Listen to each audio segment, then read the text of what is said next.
მოლაშქრეები ეკოლოგიის დასაცავად, ასე ქვია დასუფთავების აქციას, რომელიც დღეს მოლაშქრეთა ეროვნული ფედერაციის ორგანიზებით გაიმართა. ორგანიზატორებმა რამდენიმე მოხალისესთან ერთად მშენებარე სამების ტაძრის მიმდებარე ტერიტორია დაასუფთავეს.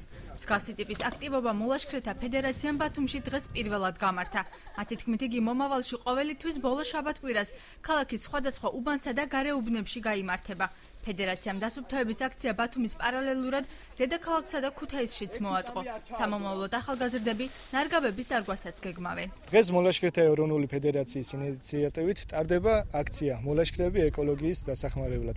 ეს აქცია საქართველოს მასშტაბით ტარდება 3 ქალაქში, თბილისში, ბათუმსა და ქუთაისში.